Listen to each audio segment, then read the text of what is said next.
Hey, today we're cloning ourselves. It's not that hard.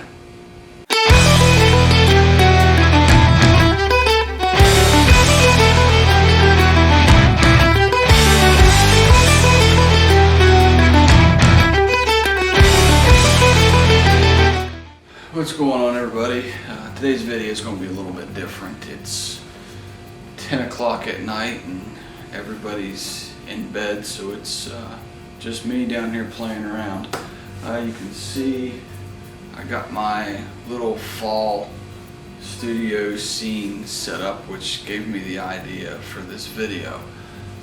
As far as the promotional picture I did to put out to advertise for the sessions for people to come in, is I took a picture, made a picture of two of me sitting in the rocking chairs here. And I've done that from time to time with other pictures in the past, just to mess around, and it's kind of fun to create a scene and put three of me, like there's actually three of me doing different things.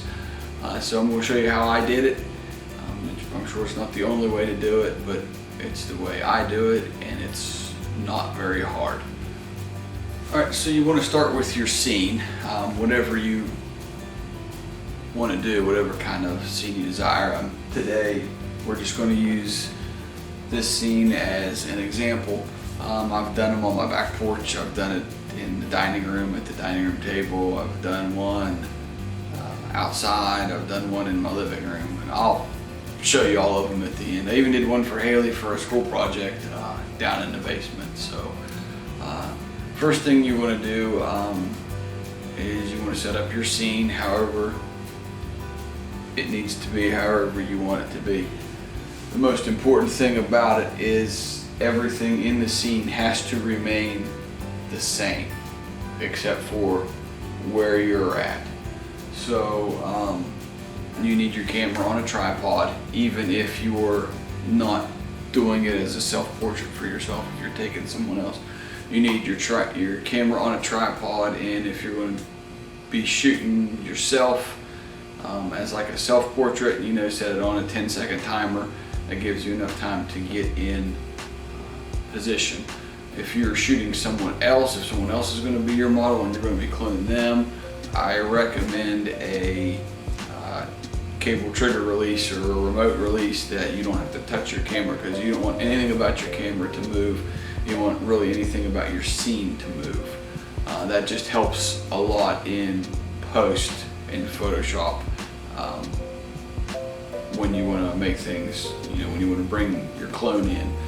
If something's bumped or your camera moves a little bit, then those things are going to be just a little bit out of line, and it's going to be really hard to fix. So you want to keep everything the same, keep your camera on a tripod, and make sure everything in your scene is the same except for your position. Alright, now as far as one of the big things to keep in mind is, especially if you're going to be using natural light, you've got to do it kind of quick because you want your lighting to be consistent and the same. So if you're using natural light, it constantly changes throughout the day, especially if there's clouds coming in and coming out. So if you're using natural light and maybe a lower aperture, you want to make sure that your position is on the same focal plane. What I mean by that is, I'm going to sit in this chair. I want to make sure both chairs are on the same plane to the camera. If my camera's here like this, I want my chairs to be even, or my position. If I'm here, one of me here and one of me is here, then one's going to be out of focus unless that's your actual desire. So you want to be on the same focal plane or as close to it as possible. Now here in the studio, I was shooting at f9, so I had a little bit of leeway, and I was shooting, I think, at 35 millimeters. So my depth of field was greater than if you were using an 85 or 100 mil lens. So I'm going to use the example of taking a picture of myself. So we're going to use a self timer, and I'm going to show you how I focused and everything before that. There's an app that Canon has on your phone that you can actually link your phone to your camera, and you can see yourself on live view, and you can actually hit the trigger from there. Thing is, it's kind of clunky, it's kind of laggy, and it chews through your phone battery. I don't particularly like it. What I would rather do is just set my camera up, focus on a spot, and then I will be in that spot, and then hit my 10-second trigger delay and then get set up. So what I did in this situation, I focused on these flowers because these flowers are on the same focal plane as where my head was going to be for the picture. And again, I was at f9. So what I would do is I'd focus there, knowing that I would be in focus in those chairs. So what I'll do is simple as that. From there, my camera was set up a little bit lower than the position it's in now, but set my 10-second timer, and I would run down, and I would sit in this chair. Camera would go off. I would come back. I would check, my picture, see if I liked it. Hit the 10-second timer again. Come to this chair, and I would do my pose. I think mine was like this or something. Set my pose. Shutter would go off. Everything would flash, and then I would come back and check my picture. Once I was happy with the pictures that I had there, then it's time to go into editing, and I'm going to show you guys how I do it. So up to the computer we go. One thing I almost forgot to mention is my lighting setup. They're not set up now because I've already taken the pictures last night that we're going to edit and show you how to do that. But I had both strobes, and one strobe over here, one strobe over here, pretty much 45 degrees to the whole scene. I'm lighting the scene and not the people in it because it's designed for, this is going to be for, families or couples, people to come in that want fall pictures. So flat lighting, direct lighting on that. I did use soft boxes on both of them, so it's not hard. I wasn't trying to replicate the sun or anything. So just plain flat, soft lighting to light the scene. That's how I generally like to do all of it when I'm making a scene for, to put 3 of me in. Is I just like plain flat lighting. As long as your lighting is consistent, you'll be okay, because that's the hardest thing about it, is if your lighting is off, matching shadows and tones in this part of the image, in this part. So the more consistent your lighting is, the easier it's going to be. So now we'll go into the computer and I'll show you what I'm talking about. Okay, so here we are in Lightroom, and basically all I'm doing is pointing the camera at my monitor because my computer can't really handle editing and screen recording at the same time. So here's the 2 pictures that I decided on. Here's one, and then here's the other. Okay, so you can see the lighting and everything is the same, just me in a different shirt in a different place. So what we'll do, we'll start with this one. We'll just do a brief edit on it. I want to take the exposure down a little bit. I was a little bit overexposed down there. And this is just, all we're doing is playing a little bit with sliders. The thing I like about using the studio in using flash is you can pretty much get everything in camera right. You don't have to do a whole lot of editing. The best edits are ones that really don't look edited at all. So what I kind of like to do is tweak my exposure just up or down a little bit. I always like to add contrast. That's just personal style. If you take away all the contrast, it kind of, see what it does, it washes out. But then, if you go too far, that just looks like crap. So I always just add 10 or 15 to it. And everything else is just, you know, play how you like it. It's just to your taste is all.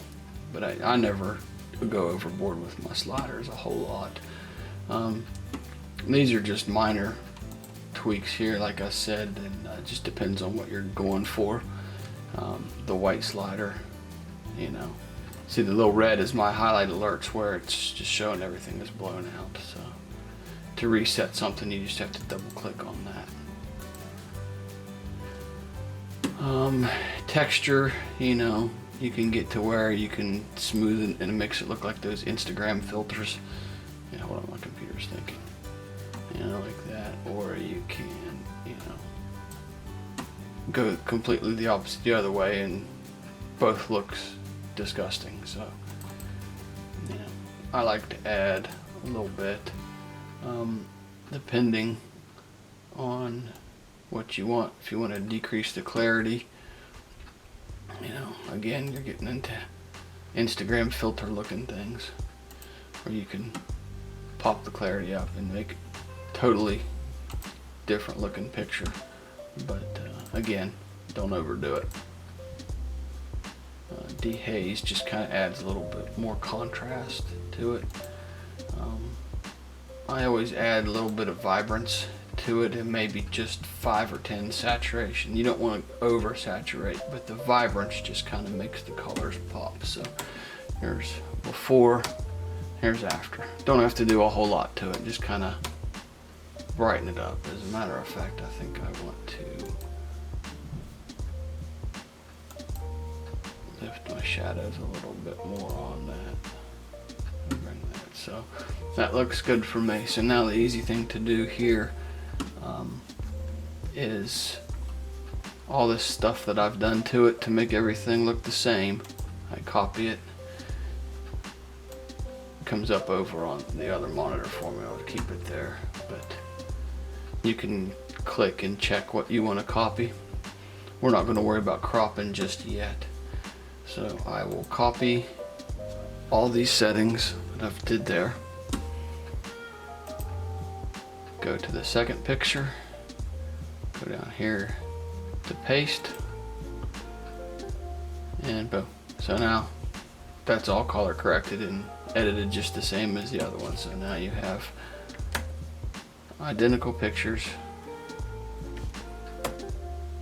with just me in it. Alright, so now you want to go down here in the bottom and you want to make sure they're both selected. And then you want to right click and then go edit in, and you want to go open as layers in Photoshop. And it will send both those pictures as a layer into Photoshop. And so I will just pause because it takes my computer forever. Okay, so several minutes later, we're now in Photoshop. You want to open it as layers because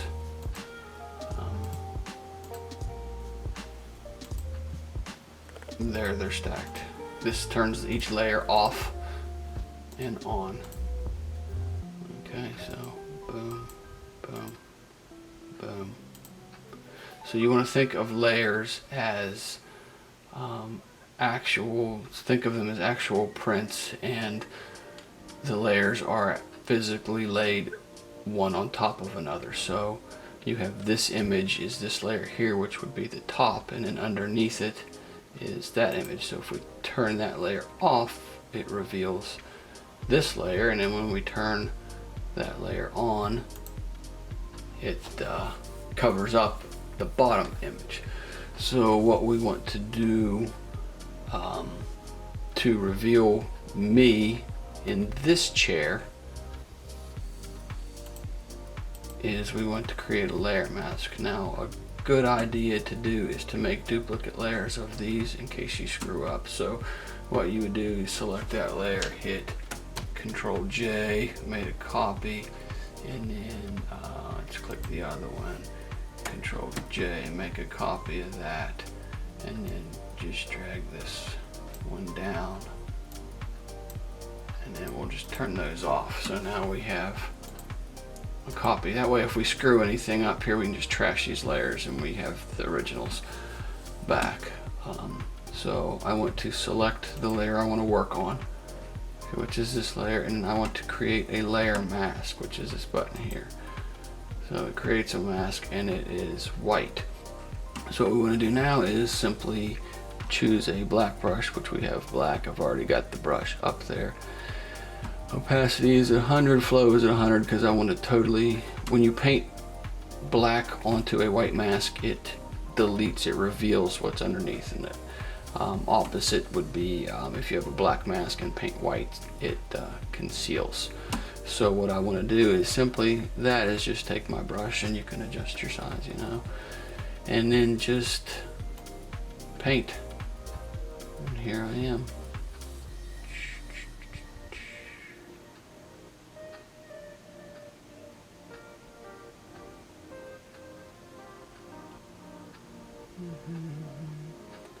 You just kind of want to make sure that there's no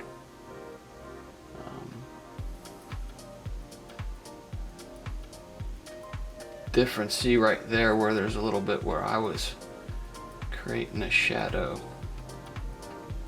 right through there. So what I want to do is make it look like it's shadow there, but I don't want to get there. What had happened is this light, I'm causing a shadow right there, but we just wiped all that out. So you want to make sure that you've painted all through your area. Good enough. And then hit File. From here you can export it if you want to, but I always hit File and Save, and then it saves it and it ships it back to Lightroom. So when it's done saving, we'll go back to Lightroom and we'll do our cropping and we'll be done. Alright, so we're back in Lightroom. You can see it added the picture down here. The only thing we have to do now, since we've already edited them, is just crop it down to however we like it. I am for this one going to go to the 4:5 crop, and all I want to do is make sure that I've cropped all the extraness out of it. You don't want that those little clips or anything like that to show. And there's that crop, boom. And then all you got to do there is now hit File, Export, and export, and then it pops up your menu, and you all know how to do that. So just export it out how you want to, and you're done. That's it. It's that simple. All right, what'd you think about that? Yeah, I literally shot this clip 10 seconds after I shot the one before we was at the computer, but whatever, y'all know this. So that's how you do it, or at least that's how I make, you know, multiples of me in a picture. I'm sure there's other ways, there might be better, easier ways, but the way I do it's pretty easy. And then here's I think I did like 4 or 5 other pictures like that, so I'll put them up for you to look at, and you know, it's just something fun to do and be creative with, especially if you're bored at home and got nothing else to do, or you just want to practice. You know, take some pictures of yourself doing different things and you can have fun with it. So that's it for this one. Should be a short one, and thanks for watching. See you in the next one.